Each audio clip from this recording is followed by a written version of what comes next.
Hi, నమస్తే. దర్గా దర్గా పైన light, పైన దేవుడిచ్చిన లైటు అంటే చందమామ. ఇది మనం వేసిన లైటు, అది దేవుడి లైటు. స్వచ్ఛమైన లైట్ చూడండి ఎంత బాగుందో. ఇది కొద్దిగా మసగ్గా ఉంది కానీ ఇంకా చాలా బాగొచ్చేది.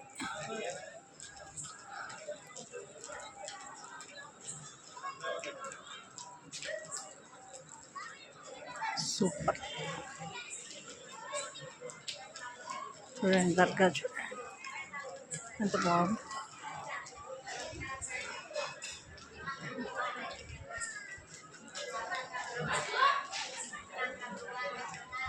హాయ్, నమస్తే. ఏఎస్పేట దర్గా చాలా బాగుంటుంది. ఇక్కడ హిందూ ముస్లిమ్స్ అందరూ కూడా బాగా కలిసిమెలిసి అన్ని పండుగలు చేసుకుంటారు. ముస్లిం అని హిందూ అని తేడా లేకుండా బాగా ఉంటారు ఇక్కడ. వీళ్ళ పండక్కి బిర్యానీ తెలుగు వాళ్ళకి పంపుతారు, తెలుగు వాళ్ళ పండక్కి సంక్రాంతికి అరిసెలు ముస్లిమ్స్కి పంపుతారు. చాలా బాగా చేసుకుంటారు, అందరు కలిసిమెలిసి చేసుకుంటారు, బాగుంటారు. వీళ్ళ పండగకి వాళ్ళకి, వాళ్ళ పండగకి వీళ్ళకి. హాయ్, జై గురు.